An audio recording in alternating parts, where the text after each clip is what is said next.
Hey everybody, this is Vanguard here.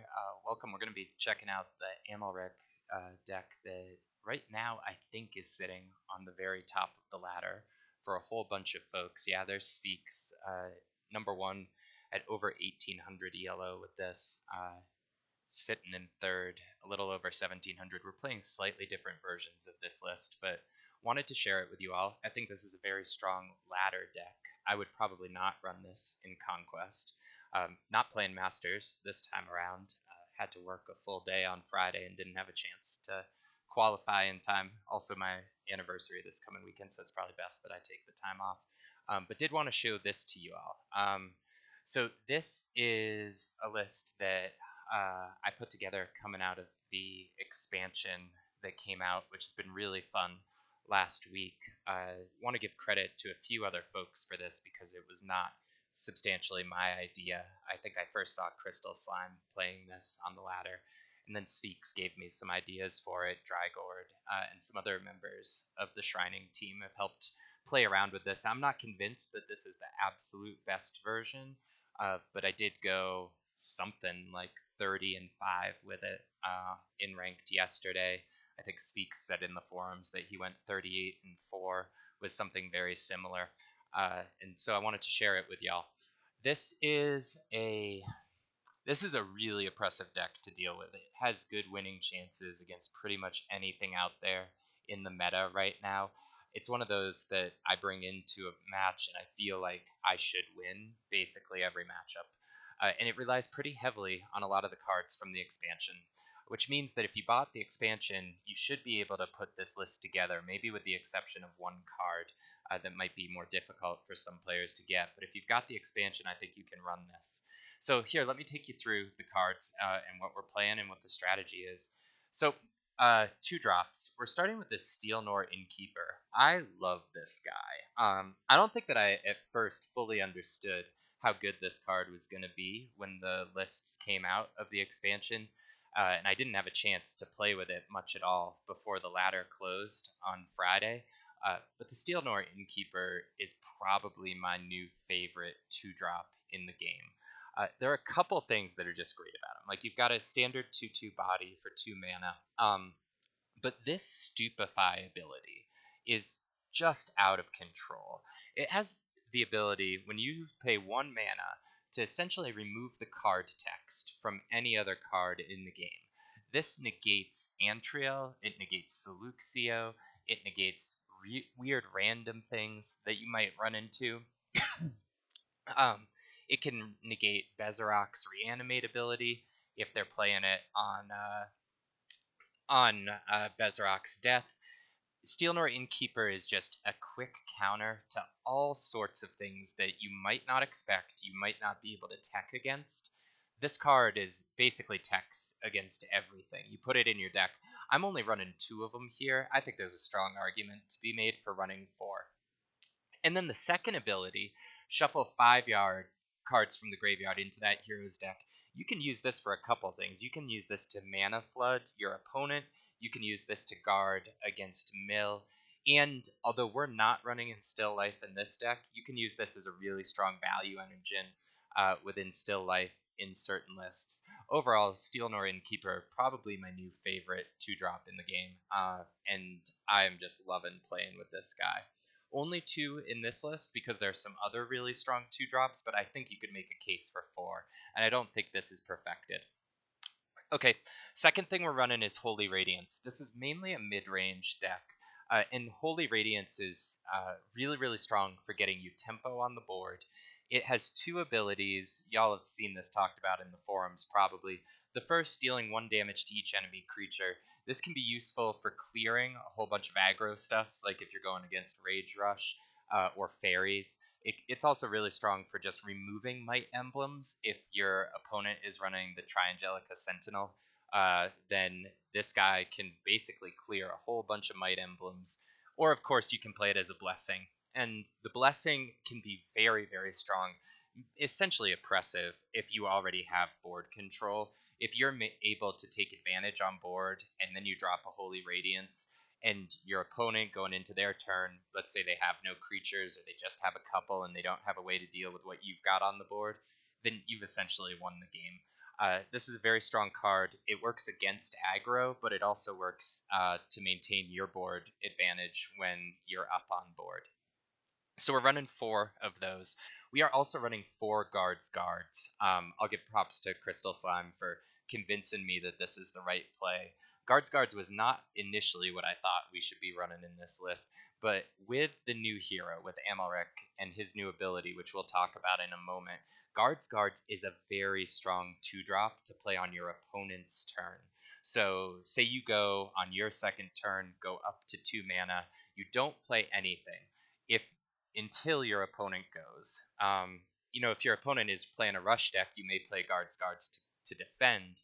But let's say they're not, then you still play guards as your 2-drop, and then you go up a level and you're into Amalric's ability here. And this ability is just incredibly overpowered compared to other heroes in the game. It's fun to play with, but I contrast this to Burke, and it's just like they're not even on the same level. This ability allows you to give 1 attack and to protect your creatures, which by itself probably would be super strong. And you can also prevent those creatures from being dealt any damage until the start of your next turn. That's just ridiculous, and it allows you to get a lot of tempo on board to maintain a lot of board control. And with guards, if you do play guards as your 2-drop, then heading into your third turn, you can go up a level. You can play Amalric's ability on your 2 guards. They are going to get 1 speed because they get 1 attack, and that'll give them 1 more speed. They're protected. They can't be damaged. And against any sort of aggro list, with maybe the exception of elves, in which case you're going to probably want to play guards for the speed, this is going to give you the ability to make some really strong and easy trades. We are also running Temple Guard as a 2-drop. This is probably your strongest 2-drop against control lists. You're trying to get these out early because they just do a ridiculous amount of damage. It's like somebody decided that Spoiled Aristocrat wasn't strong enough. Let's also make it so that Spoiled Aristocrat can't be targeted by spells and can gain shields. It's a very, very strong card. Not as great against aggro. It trades with most things. The 2 speed is not great. The 1 health is not great against aggro. It's going to trade with most 1-drops. But against a deck that's not playing 1-drops or 2-drops against a control list, you're going to get a lot of damage out of your Temple Guards. We're only playing 2 of them. I really think that probably we should be... there's an argument to be made that we would play 4 Steelnor Innkeepers and cut the Temple Guards, but the Temple Guards are just so good. I wish there was room for both of them in the list. Okay, so those are our turn 2 plays. You can see we're not playing any 1-drops in this deck, so you're not playing anything on your first turn unless you're sparking into it. Let's look at our 3-drops here. So we're playing 4 Cavalry Field Captain. Goes without saying, CFC is a very, very strong card. In this particular deck, the reason it's important is because you are likely going to win the game if you can get and establish a 3-speed creature on the board early on. CFC will play that role for you. It'll also play the role in the late game, of course, of giving the buff to 3 or 4 speed to give you some strong trades. But oftentimes in this list, we may play CFC without using the ability. So there's a case to be made that you might want to play something like Moonlight Fairy instead of CFC because it's going to be stronger if you don't already have anything on the board. I like to use CFC here because it gives me more of a late game punch, but I think you could run Moonlight Fairy in its stead. So that's one of them. Second thing that we're running that is a 3-drop is Summoner Druid.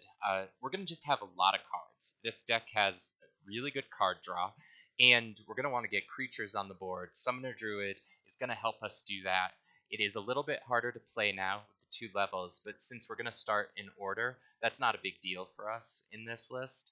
And the addition, since the nerf patch of an extra health on Summoner Druid, means it doesn't die to ping effects, which is nice. A lot of the time in this deck, if you're trying to maintain tempo, you're going to have Summoner Druid on the front line. You may use its power once, maybe twice, but you're also going to be putting it on the front line because you have so many sources of Might Emblems. You have the hero power. That you'll be using Summoner Druid to get some good trades. The body actually matters here as much. Well, probably not as much as the ability, but it's a good card to have on the board. That is it for our 3-drops. So we're running just the CFCs and the Summoner Druids. And then it's when we get to our 4 and our 5s that this deck just becomes ridiculously oppressive. So let's start with Timea. The new library guards, essentially, you can only put one of the Might Emblems on Timea when it enters the field. One has got to go on another card. But this is your draw engine in the deck, and this is one of the strongest creatures, probably one of my favorite creatures to play with. We spoiled this card, and I didn't quite understand the implications of it until I started playing around with it in a deck like this one. Timea, when she enters the field, is going to give you 2 Valor emblems, so 2 Might tokens, and is going to give you, in a lot of cases, the ability to draw cards. So say you save a guards up before your opponent, and play it at the very end of your opponent's turn. Your opponent isn't anticipating that you're going to have any board presence. Play a guards, follow it with a Timea. You're going to attack, hit for 4, be able to transfer both of the Might Emblems over to the Timea. You then have a 3/4 creature on the board. You did 4 damage, and you drew 2 cards. It's just ridiculous. And this card will make sure that you don't have any problems with hand size at all in your deck. I don't think there's been a single game so far where I've been hand size reduced. I do think that a vulnerability of this deck would be something with corruption, running a lot of hand size reduction. So far, I haven't run into that, and Timea has been probably one of the all-stars of the list. Let's see. Let's go through the creatures, and then we'll go to the spell suite. Bark Convoy. I'm running 2 of them. So this is going to come on the field as a 2-aspect, 3-mana, 3/3 creature with the ability to remove a Might Emblem and destroy an artifact or spell. On the surface, that's pretty expensive spell removal, right? Because you can run Unicorn for 1 less mana and 1 extra speed, and you don't have to pay the mana to destroy a spell. So if you're doing just straight up 1 spell removal, Unicorn is usually strictly superior to Bark Convoy. The advantage of Bark Convoy in this deck is that it has the ability to gain Might Emblems from all of the other Valor cards that are going to be coming into play, which gives you a source of constant artifact or spell removal, unless your opponent can deal with it. And against things like, let me see, the artifact lists that runs the 3-speed Sentinel, or against all sorts of Dominion stuff that's running Helms, or running Scatador's Bidding, or Vampirism, Bark Convoy can single-handedly turn the tides for you. It's not a card that you're going to use in every matchup, but you are going to use it in specific ones, and it's versatile. So we're running 2 of them, and we're searching them out in the particular cases where we're going to use them, and we're not looking for them in the other cases because we have so many other stronger cards at this spell aspect and mana level. We're running 1 Centaur Illusionist. You could potentially cut this card, but I think it's strong in a few specific circumstances. It's strong to return either your CFCs or your Summoner Druids in the event that you end up in that situation. You can then sometimes return Timeas to your hand, replay them to get extra Might Emblems. And it's another counter to something like Helm or Enslave, where you might lose control of a creature. You can play Centaur Illusionist, and that's a creature that you own, so return it to your hand, counter their Helm. I don't find myself using this power a lot, but we're running 1 of these just to make sure that we have the option in our deck in the case that we run into one of those trickier control lists. Most of the time against a standard mid-range deck or against a standard aggro deck, we're going to be Divine Offering this because we're going to have better options at the 3-mana 2-aspect point. But in specific matchups, this is a very strong card to have. The other thing, and the card that you're going to play most of the time in addition to Timea at 2-aspect 3-mana, is Seluxio. This is the one card in the game here that is expensive and not necessarily, or definitely not something that you're going to get from the patch. It's a legendary. It is, what is that rarity? Heroic. I'm running 3 of them in this list. I don't think they are 100% necessary, and you could get away with playing something different. But in terms of your curve here, if you're going one of the many 2-drops into, say, CFC, then the next turn you're playing Seluxio or Timea, and then the next turn you're playing one of the 4-drops, that's very, very hard for pretty much any opposing deck to deal with. And the skill of preventing the enemy hero from using hero powers gives you a lot. It's just annoying for a lot of opponents who are banking on using their skills. And the 3-speed flying gives you a lot of board control that is necessary against the mirror match, or really against anybody, because with the ability to add valor tokens onto a card like this, you have the potential for an almost perpetual value engine with the combination of flying, 3-speed, which can go to 4-speed with the Trigon. Seluxio is probably the best list that I've played Seluxio in so far. So those are the 3-mana 2-aspect cards. We'll go through the other creatures, and then we'll go to the single other spell that we're running, which is Landslide. So other creatures, we are looking at Master Hunter. This is situational. In some cases, against fairies, against angels, this is killer. The ability to have to give reach to all of your creatures, particularly if you're up on board and your opponent is trying to hide some stuff on the back line. You drop a Master Hunter, the game is pretty much over. It's not the best card though at the 4-mana 2-aspect level, which is why we're only running 2 of them. The absolute best thing that we're going to run most of the time is Triangelica Sentinel. 4 of these. This just makes it so it's nearly impossible for, if you are able to get a board presence, if you drop a Triangelica Sentinel, the game is usually over, because there's not much an opponent can do to handle this ability. The ability to sacrifice Might Emblems in order to get away from a Cataclysm, to get away from a Soul Projection. I think when I was playing yesterday, somebody Soul Projectioned for 12 damage, and I tanked it on 2 creatures, and all I lost was 2 Might Emblems. That's the sort of advantage that Triangelica Sentinel is going to give to you. We're running 4 of them. You can get them from the campaign, because this card, if your opponent does not have an answer to it, the game is over. And most of the time, it's very, very hard to have an answer to it. We are also running, as basically a little bit of unexpected tech here, Storm Fairy, because with the amount of Valor tokens bouncing around, and with the amount of people playing some sort of mid-rangey thing, Storm Fairy's ability to bounce creatures to their owner's hand is really, really good. It can be countered by Triangelica Sentinel. It's not always going to be something that you can play, but if your opponent has a Diogen and they've pumped that thing up, or even a Timea, they pump that thing up with a whole bunch of Valor emblems, you can return it to hand. Not as great with Timea because she has a pretty good enter the field effect, but for some other cards, it can be crippling to lose all of that investment.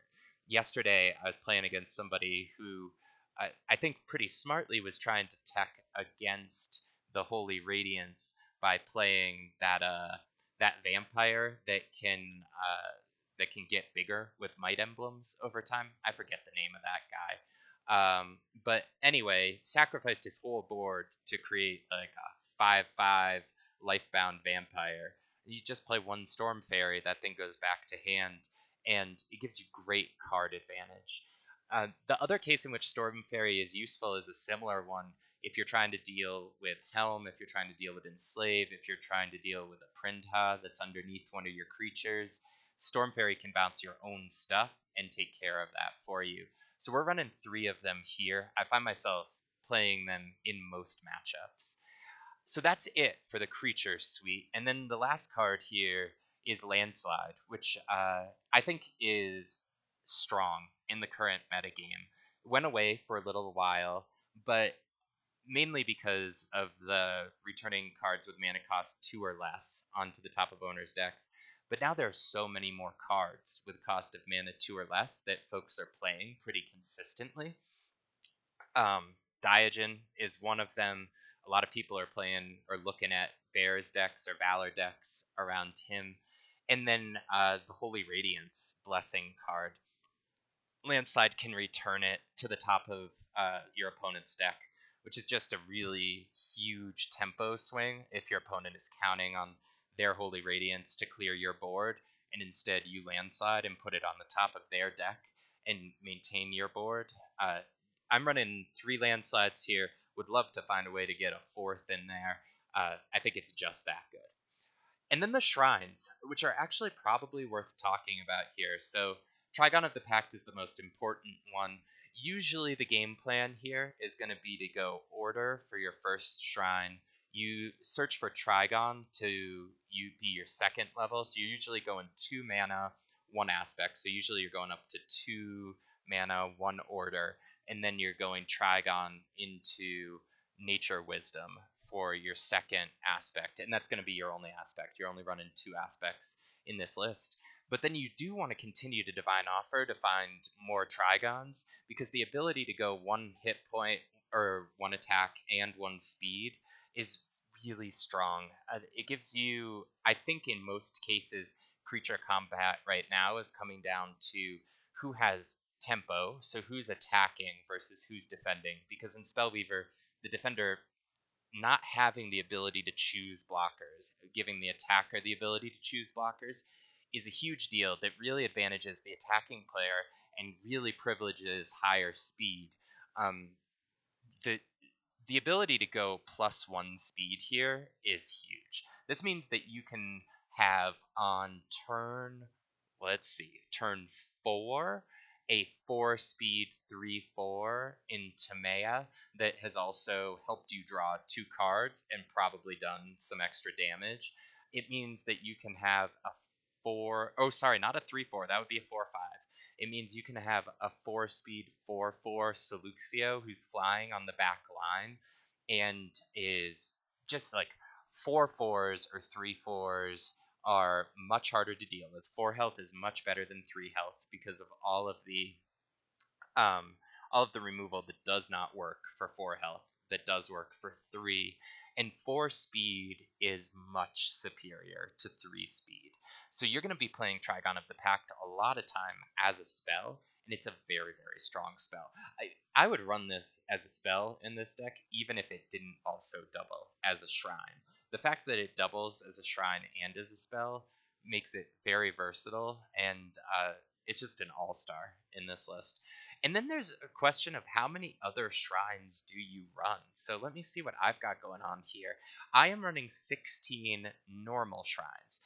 Because with Trigon, that means we're actually running 20. You'll almost never miss Divine Offering if you're running 20 shrines. It's a rare occurrence.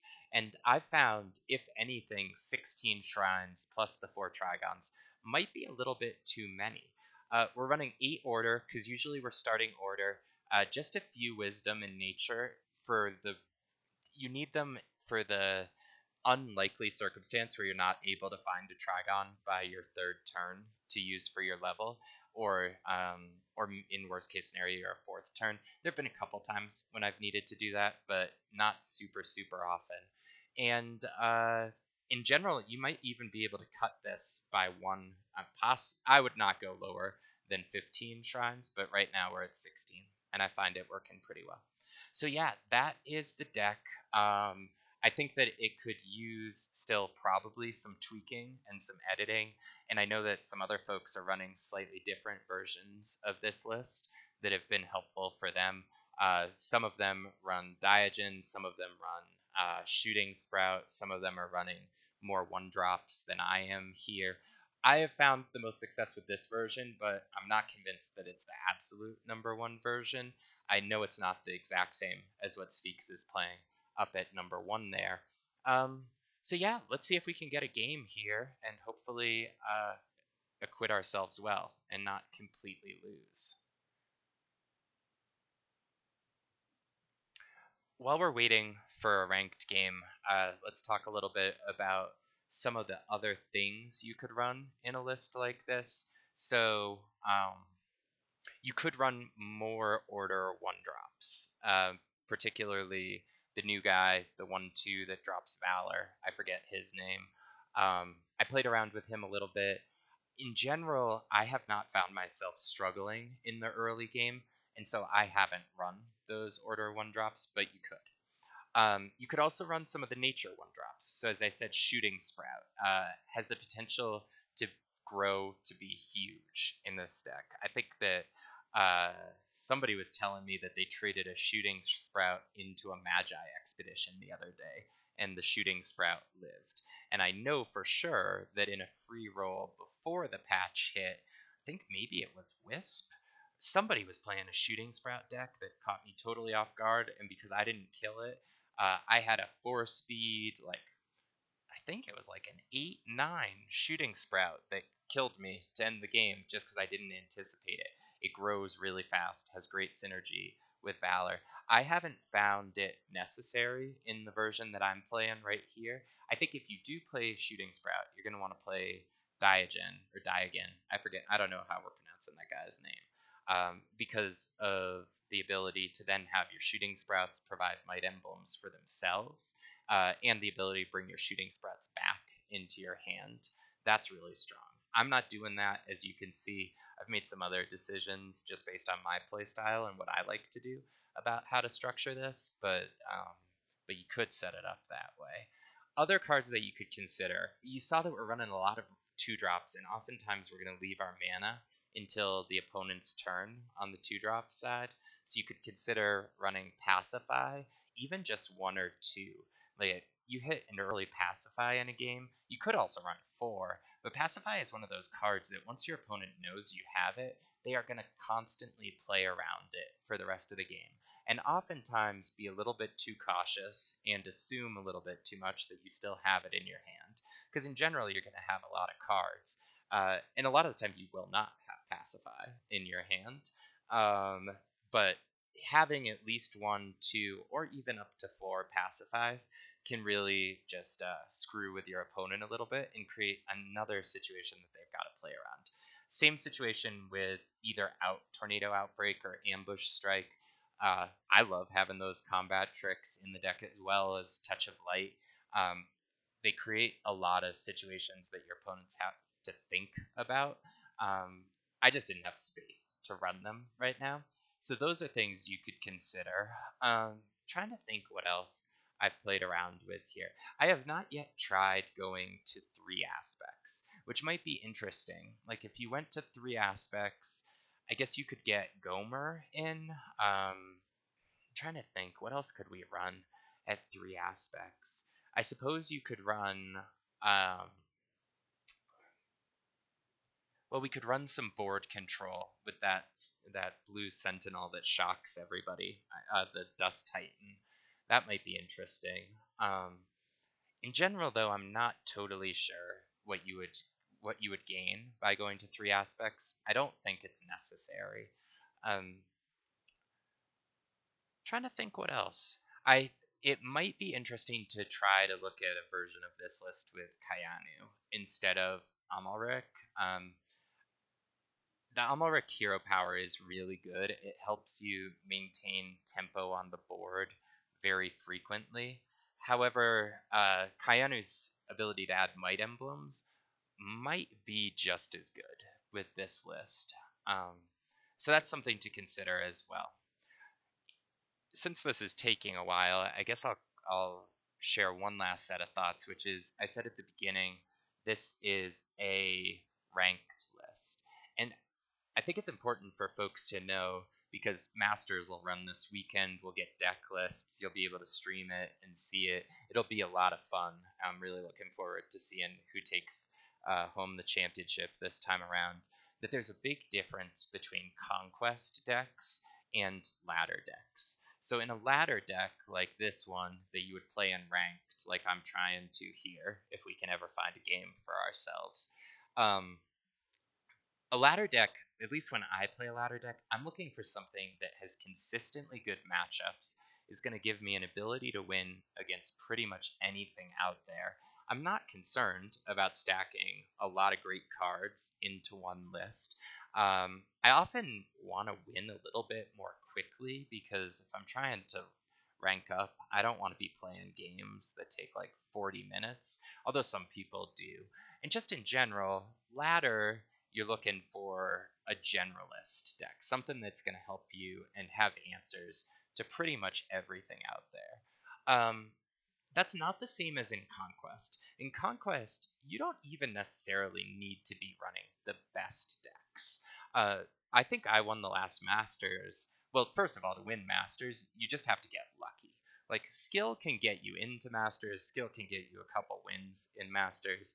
To actually win the whole championship, you need just some good fortune. And I definitely got that in my victory. But I think another thing that helped me out was there's a little bit of uh, there's a lot actually of strategy that goes into what decks are you running and what are you banning. And a good conquest deck oftentimes is presenting an opponent with some level of uncertainty about what they're facing. And I was able to do that with that very strange Burning Rage list that I ran in the last Masters tournament. Um, this is really, really taking a long time here. So maybe let's see if we could get a friendly game and not play on ladder. Maybe friendly will be quicker. Um, yeah, so a good conquest deck, it does not need to be good against all matchups. Like you can decide that you're going to ban something in particular. So, for instance, say you're going to ban Hermelion, or you're going to ban New Horizons, or you're going to ban aggro, or as I did in Masters, you're going to ban control. And then you can kind of set up your decks to be things that have good matchups against what's likely to be left. Um, I would not play this particular deck in a conquest tournament, most likely, because most of the time, first of all, I think it's going to be the thing that instantly gets banned. I think folks are going to look at Amalric, and this deck has all sorts of real strong cards in it that ideally I'd want to be playing. I'm not going to get a chance to play because this is going to get banned. And also, there are certain lists that are almost certainly going to show up in Masters that wouldn't ever show up or don't often show up on the ranked ladder that would not be a good matchup for this. So what are good matchups for this? I have yet to find a mid-range deck that can consistently beat the list that I just showed you all. Yeah, I just don't see one out there, or I haven't run into one. Jado got me yesterday with one that that was interesting, playing Kayanu, and Jado's obviously like much more skilled player than me. Um, but by and large, I think this is one of the strongest mid-range lists out there. In general, I haven't seen a lot of control. Well, that's not actually true. I haven't seen a lot of like the traditional Wisdom Dominion control running around. Doesn't mean it's not out there. It could be that people are holding it back and perfecting it for Masters. I have seen a lot of one-turn heal though, particularly Order Wisdom one-turn heal. I don't. This deck does not have great matchups against Order Wisdom one-turn heal. It's too slow. You need to be faster against Order Wisdom one-turn heal. And you know, or I know, I'm pretty sure that in Masters, folks like Z-Moon, maybe a few others, are going to be running some version of Order Wisdom one-turn heal, which got even stronger with the addition of Trigon and the addition of the Holy Radiance card. Hey, we finally found a game. All right. So, we're playing against another Amalric. This will be interesting. Hopefully, after all that waiting, I'll actually win a game. But if not, you can learn from my mistakes. So here, I'm not going to keep this because even though we're going second and we do have the 3-speed CFC into the 3-speed Timea, we don't have a 2-drop. And he might be playing some aggro version, so I'm going to draw again. And this is a little bit better. We've got our Holy Radiance. Yeah, he's playing Call. So I think we're probably seeing something with a little bit more in terms of creatures. So usually what I want to do is go Order Shrine for my first level, which is what we're going to do here. And then we're just going to pass. We could Spark into Guards, but we're probably not, honestly, going to Spark into Guards. So now we're going to go up a mana, and my plan here, I got an option. I can either drop the Holy Radiance and force him to try to have the Unicorn, which he might. It's not impossible. I could hold the guards and guards into his elf. I think I'm gonna Holy Radiance for now, force him to have the answer. If he has the answer, it's not the end of the world for us, but we'll see. What's unfortunate right now is we don't have really any of our great 3 or 4 drops. Like, we really need to get a 3-speed creature on the board, particularly if he's playing green elves. We just don't have any at the moment. But we can go into either guards next turn or landslide. Interesting. Huh. Okay. Yeah, so we can go... Oh, goodness gracious. After all of that waiting, we didn't even get a game. Well, let's see if we can get one more game. Let's try that again. I want y'all to at least be able to see this, or I want to at least be able to play it for one match. Okay, maybe we'll get the same guy again here. No, we got the Moom this time. All right. Got a 2-drop. We don't have a 3. We could 2-drop into Hero Power, which is not terrible, but we don't have a 3-speed creature. I don't really love this hand. This is not better. Although we do have the 3-speed creature, we're going to have to rely on draw here. Probably shouldn't have gotten rid of that other one. We do get the Trigon. We'll see how this goes. So we don't have, even though we're running, what, 1, 2, 3, 4, 5, 6, 7, 8. I think we're running 12 2-drops and 6 or 7 3-drops. So like a third of our deck is those 2 power levels. We don't have any of them right now. But we do have 2 really good cards at the 3 mana 2 aspect level. So if we can draw guards, we can draw Steel Nor Innkeeper, or even that Sentinel guy, the 3/1. There we go, Steel Nor Innkeeper. This will work for us. So we're going to put him on the board. Ooh, and we've got the Temple Guard.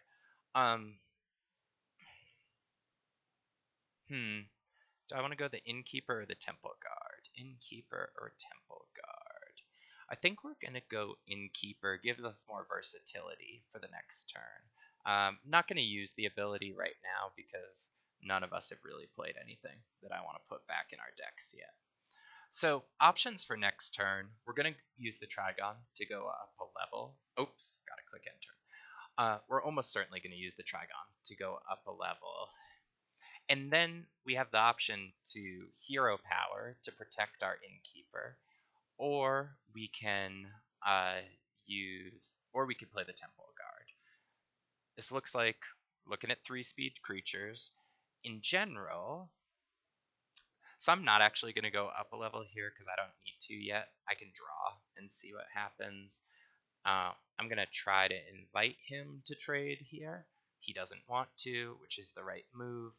And then I'm going to put the Temple Guards down. We're going to hold the 1 mana back. We could still have a Touch of Light. He doesn't know if we're playing one or not. He might not bother to play around it, but it'll be interesting to see. This preserves the hero power for a little bit, and I was kind of hoping he'd trade away that 3-speed because don't love that 3-speed on the board. Landslide, which is also what we're playing. He's not going to do it, huh? Oh, because he can't target the Temple Guard with his Landslide, which is unfortunate for him. So he just is going to kill off our Innkeeper, but we can stupefy that dude right there, which makes the fairy much weaker. And that's one of the advantages of this this little Innkeeper. I like that card a lot. He's a good guy. And I think that we will likely landslide him away because we can get a lot of tempo from landsliding here.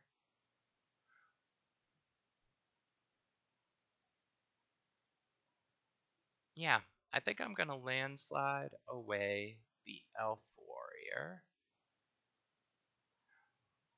Do I want to landslide the Moonlight Patrol? He can bring it back then. Maybe I landslide these two.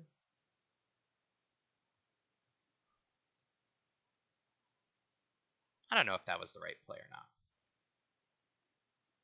We'll find out. He can only play one of them next turn. And I think in general, maintaining board superiority and getting rid of his 3 speeds is important. So he just brought that little fairy back.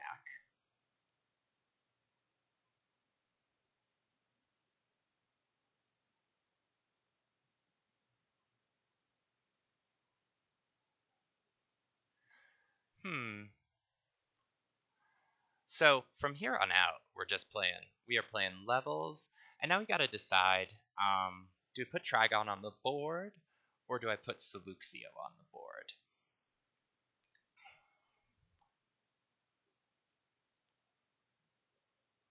Let's attack, well, or we could Temple Guard and shield them both. I kind of want to go Seluxio, because that hero power will give him a lot of ability to trade with us. I think I need a 3-speed creature before I start putting 2 speeds on the front line. Let's see what he does.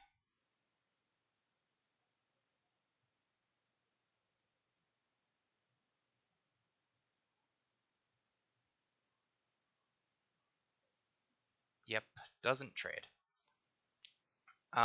Next turn, we're going to take a little bit of a risk here.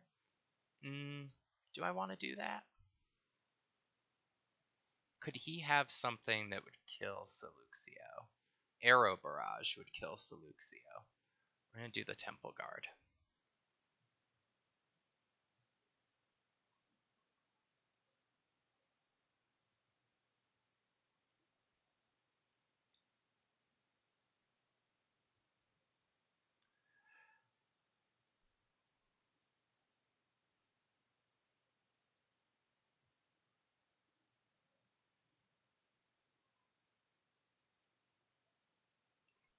The Triangelica Sentinel would have been better there from a curve perspective, because we could have gone Seluxio hero power next turn. But I worry too much. It would be relatively easy to trade off the Triangelica if I left it front row, so I would have had to put it back row. I really do think getting the advantage with 3-speed creatures is essential in the current meta right now. Summoner Druid into, what are we going to see next?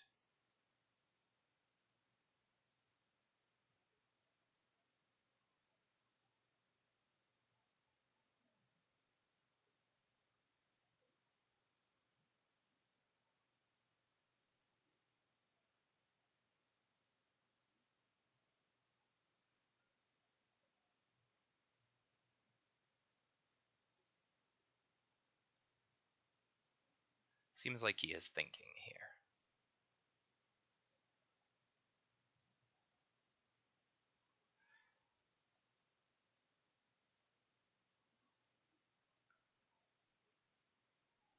Triangelica.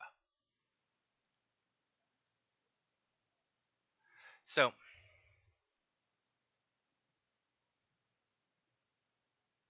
he will, that's interesting to me. Unless he's planning to move Triangelica back row, which maybe is what he is doing here. Is he going to put the Triangelica back row? Or is he going to sacrifice it? Huh.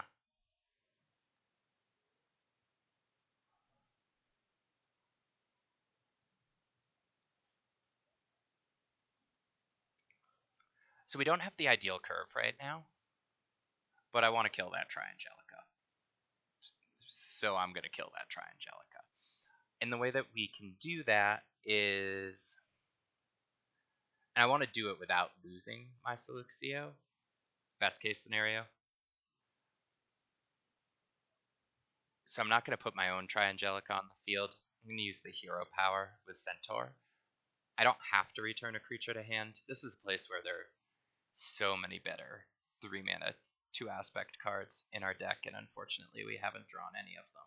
We're going to play that in hero power. None. Hero power on both.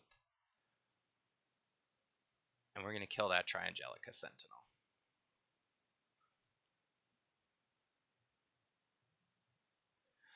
At this point, I'm trying to think what I want to get rid of.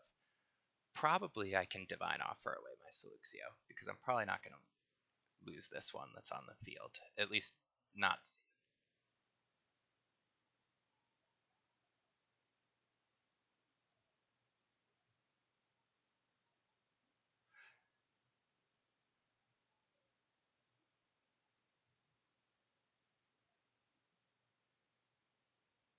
That's part of the reason that this Amalric hero power is just so good. Really allows you to make very, very strong trades. Timea. So there's going to be some card draw here.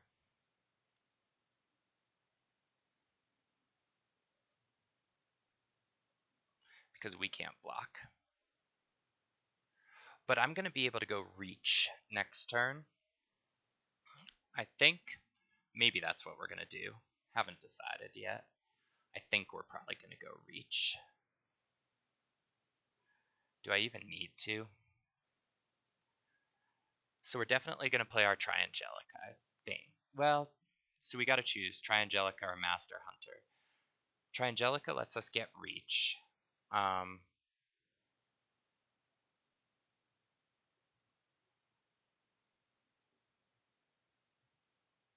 Master Hunter will allow us to trade with more things and potentially set us up in just a really, really strong way.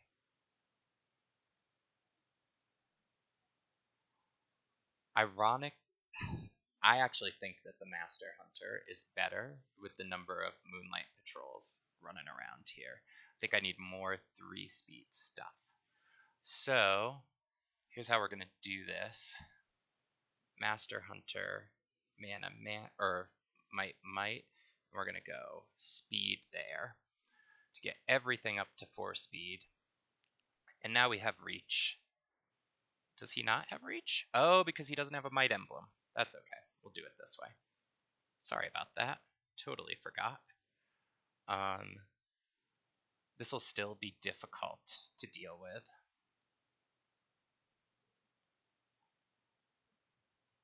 On Moom's end.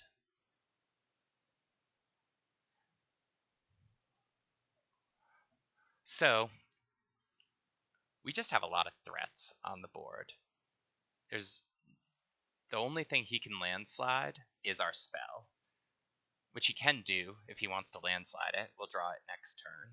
We can DO. It's not great value to landslide that away.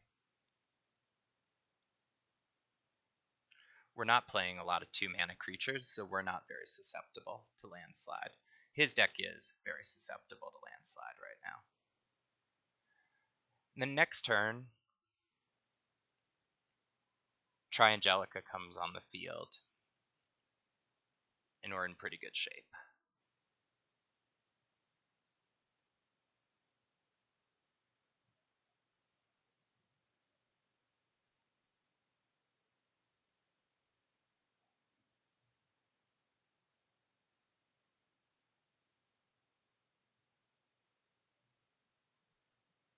Another Summoner Druid. Should probably move that other one up to the front line. Another fairy. How many of these fairies does he have? Goodness gracious. I guess we've only killed one, and we landslided one. Alright, we're going to lose our friend with reach here. That's unfortunate. Not necessarily game over, though.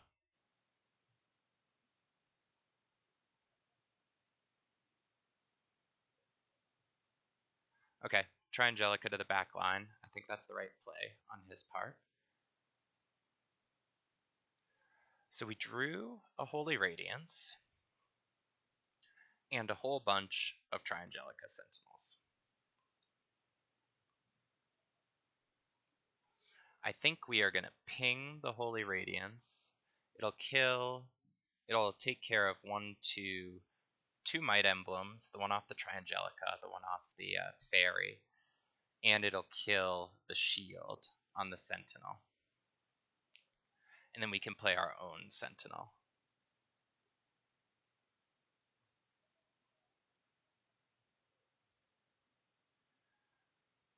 Yep, so that takes care of a lot of things there. Now, in certain matches, I could Storm Fairy here, but all of his stuff has Valor, so I don't actually want a Storm Fairy in this case. We don't have Reach anymore, unfortunately. Do we want to just go face here? Do I want to hold one of my friends back? Might go face just with... Well, we're going to play the Triangelica. I'm going to protect those two.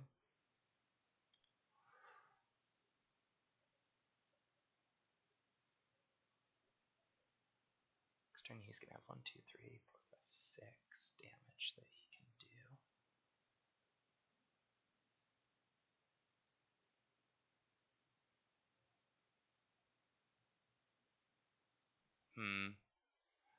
I think I'm going to go face with that guy there.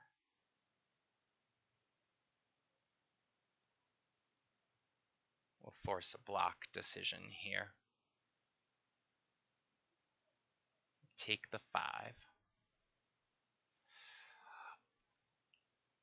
In this situation, I think I'm going to Divine Offer the Storm Fairy and leave the Triangelica front line because he'll have to trade for it. We're threatening lethal next turn pretty easily.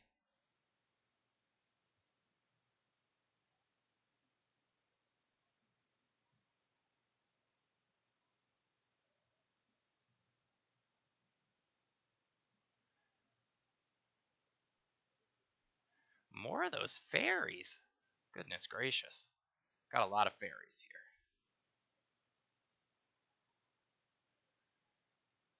We can win the game next turn if we had 2 Trigons, but that would require us to top deck 1. Seems unlikely. We can also win the game next turn or this turn with a... We'll go up the mana.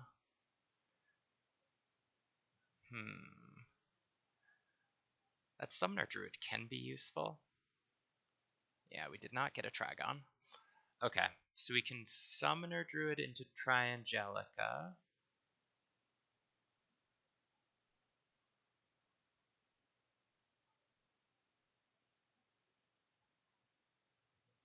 We really need extra speed. I think we can play defensively. Somewhat defensively, forcing our opponent's hand until we get some extra speed.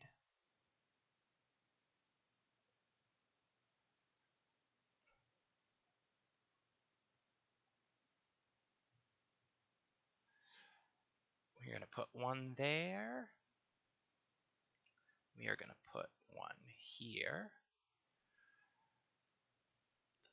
So many decisions to make here. I'm not exactly sure this is correct.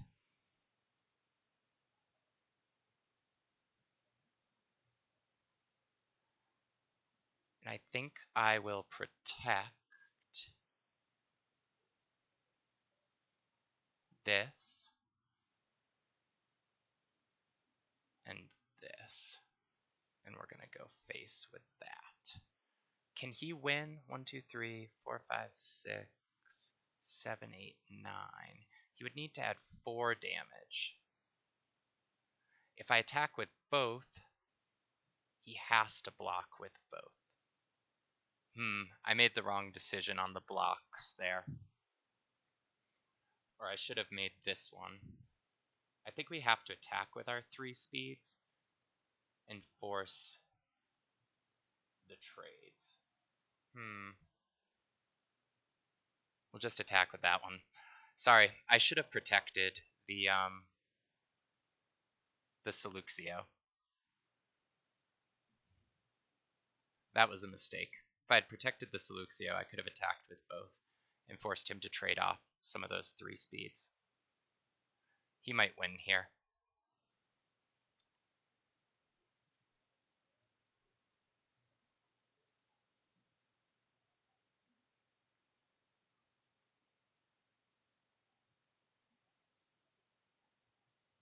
If he gets some cards that bring him Valor, if he gets a CFC. Although I don't think he's running CFC because we've run into all these fairies.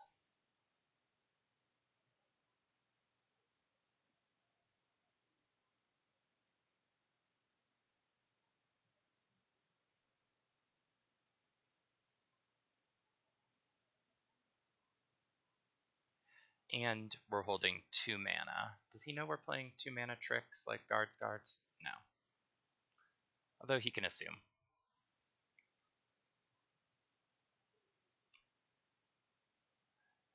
Yeah, I don't know why I protected the Triangelica rather than protecting my Seluxio.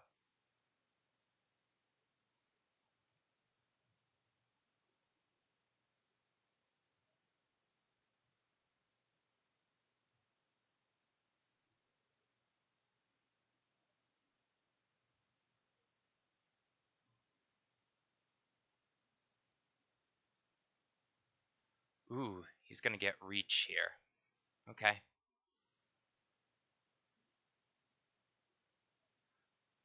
That may be enough to win? Maybe.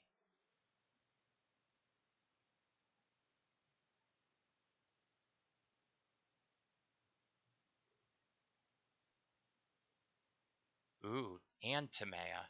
We haven't seen our Timea at all this game, which is unfortunate.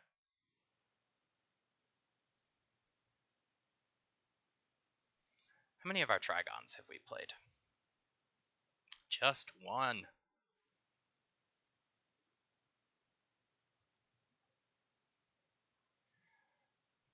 So our game plan is if we can get a Trigon next turn or a CFC. So we can Divine Offer for the Trigon. We haven't seen any. Why didn't he, Huh.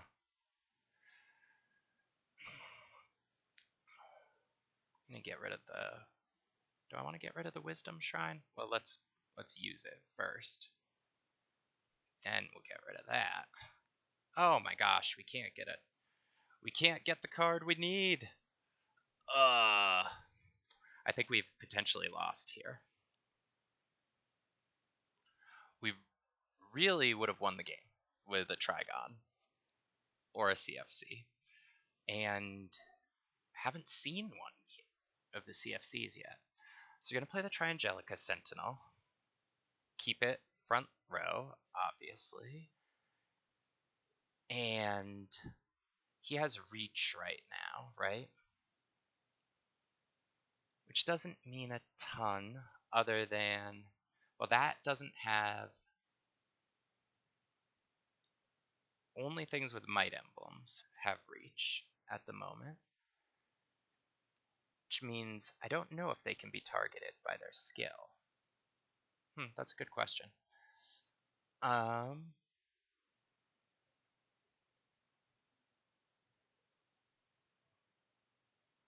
We are going to put this on the Seluxio. And that's pretty much our turn because we need to stay back and block.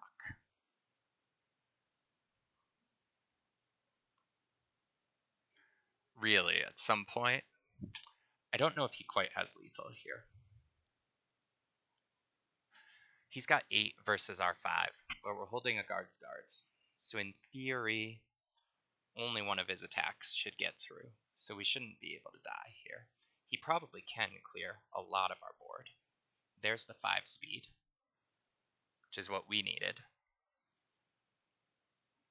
That would be a mistake, because now he will lose on a 5 speed.